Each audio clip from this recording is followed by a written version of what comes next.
Paul. Eddie Howe says he 100% wants to see Isak back in a Newcastle shirt. Do you think you will? As I'm sitting here now, I can't see a way back for him. I've tried to think about this over the summer numerous times, and I just can't see how he reintegrates back into the side. With what's been said, the statement he released at the weekend, during the week, and then Newcastle's response. Eddie stays very diplomatic through it all, as he always has done. As you say, he's a class act. However, he faces a monumental task trying to get this all sorted out before, if he stays after the transfer window. Paul, yesterday, and I said it again today, whatever else, do you agree with me as majority of Newcastle fans, sell him, get the most money, go buy Nicolas Jackson and one other striker, because you've already got some great wide attacking options. You're going to score goals in that team. So move past this and move past as quick as you can. Would you agree with that? Absolutely. I think it's dragged on for far too long. It's become a bit of a farce. Eddie Howe's press conference this morning, all he was asked was about Isak, not about the game on Monday, which is a huge game for Newcastle United as it is. So it's becoming very, very difficult. Look, we've got to be careful here and take a low ball offer for him. We've stuck by the 150 million valuation, and I think the club have been pretty hard on that all summer. But we do need to look beyond Alexander Isak now and think we don't have a striker there at the moment. Gordon's having to play there. He's not an out-and-out striker. It's a very, very difficult situation to be in. So, yes, I would rather that he left. We got a couple of strikers in to do the job, and we rebuild after Alexander Isak. I just think the whole situation has blown way out of proportion now. Keith, the door's been left open by Newcastle for him to return in their statement, but in his it feels like he now just absolutely wants to leave. I know you said if he does come back, and will he be in black and white, but what has to happen now in order for any deal to take place? Yeah, well, Newcastle talked last night about the sort of conditions of a sale, and I've been saying this all summer long. There were two conditions. One, the valuation of the player is £150 million. Look, that is what Newcastle's valuation is. I still think they would probably do a deal for a little bit less than that, but I think Liverpool's £110 million offer that landed a few weeks ago is way short. So if Liverpool were to really seriously want Isak, they would have to come to the table with a higher bid. And the second is that Newcastle need to find a replacement. As I touched on a moment ago, they tried on Sesko, they tried on Ekitike, failed on both of those. They're actually even struggling right now, as we can see, to bring in a replacement for Callum Wilson, who left on freedom of contract. We've been telling you for weeks now that they've been trying to sign Yohan Wissa from Brentford. He's seen as the Callum Wilson replacement rather than the Alexander Isak replacement. So they can't even get the second striker in, if you like. Now, I think if they were able to land Wissa in the next few days, and Liverpool came to the table and offered, 130, 135 million pounds, would be my reading into the situation, then I think Newcastle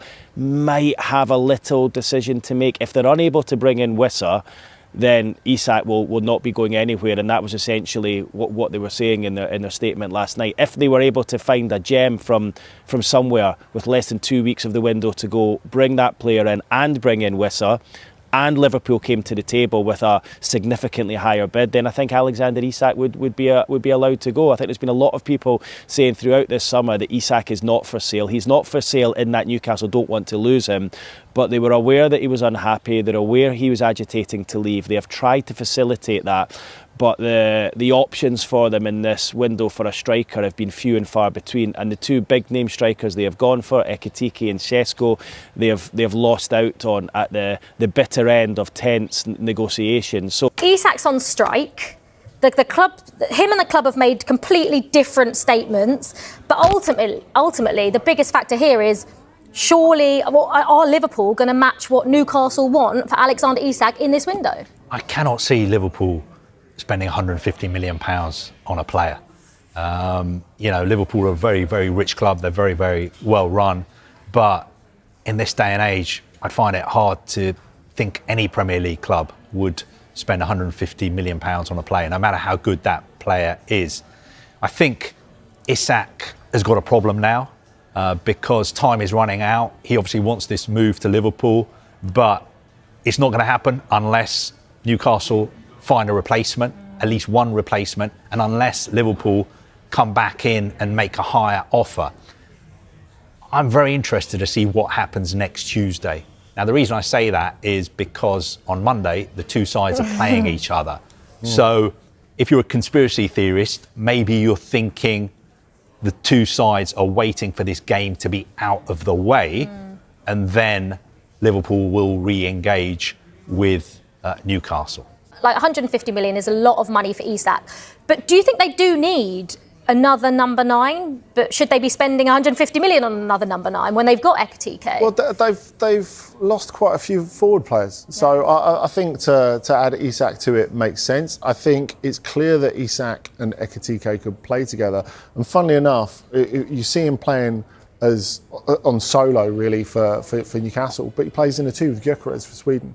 And I think that shows how good, it shows how good both of them are, that they can switch from a 1 to a 2 when you don't have a lot of front 2s in world football these days. So it shows both of their adaptabilities. Look, Newcastle they can't be forced to give him away, and they shouldn't be forced to give him away. Contractually, they're in a strong position. And ultimately, players who score 23 Premier League goals for, we have to say, below elite teams, because Newcastle haven't proven themselves to be a Premier League challenger yet, they don't grow on trees. They need to ask for a lot of money for him, because the fact is, when they replace him, if they replace him, they would be going for someone like an Ekitike. It felt like, Garvey, that in the Newcastle statement they left the door open for reconciliation, but it felt like Alexander Isak slammed that door straight shut. So is there any path to reconciliation here, do you think? Oh, definitely. I think, if Newcastle don't sign a replacement, if Liverpool don't increase their offer, he's going to have to come back with his tail between his legs. And I think Eddie Howe has left the door open to that happening. Eddie Howe in his public statements hasn't sort of gone overboard in criticising Alexander Isak. And at the end of the day, he's got a contract with Newcastle. He's got 3 years left on his contract. If the transfer window closes, he hasn't got his dream move to Liverpool. What's he going to do? Is he going to stay on strike indefinitely? No, he's not. We're probably going to get another social media statement. We'll probably get an interview with the club media where he comes out and maybe we'll have a few tears and he'll beg for, he'll beg for forgiveness. He'll say he loves Newcastle. He's a Geordie.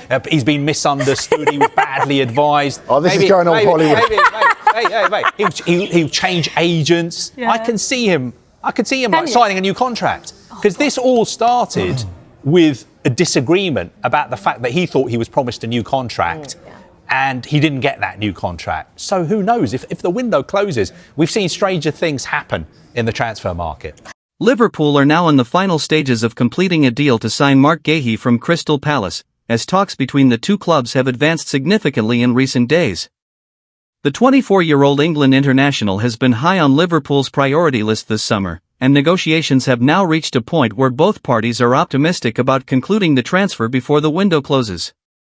According to multiple reports, personal terms have already been agreed between Guéhi and Liverpool, with the player said to be fully committed to making the move to Anfield. He is reportedly keen to take the next step in his career and has made it clear that Liverpool is his preferred destination. The proposed contract is expected to run until 2030, and while the final fee is still being negotiated, it is believed to be in the region of £35 to £40 million, potentially rising through performance-based add-ons.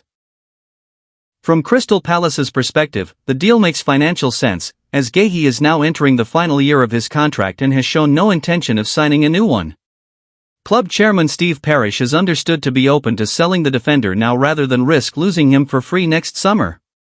Despite manager Oliver Glasner's reluctance to lose his captain, especially with the club entering European competition, the board appears to be leaning toward a pragmatic decision. This stance is further strengthened by Palace's own interest in potential replacements, with names like Ousmane Diomande of Sporting CP being considered as possible successors to Guéhi's role at the heart of the defense. For Liverpool, the pursuit of Guéhi aligns with Arne Slot's vision of reinforcing a backline that has struggled with consistency and injuries over the past 2 seasons. With Virgil van Dijk aging and Joe Gomez frequently unavailable, Guéhi represents a younger, Premier League proven defender who can immediately slot into the starting 11 and offer long-term value. As it stands, only minor details remain before the deal can be finalized. Sources close to the negotiations suggest that once the final fee structure is agreed upon, Guéhi could undergo a medical and be unveiled as a Liverpool player shortly thereafter. With time running out in the window, both sides are motivated to reach an agreement quickly, and the transfer now looks increasingly inevitable.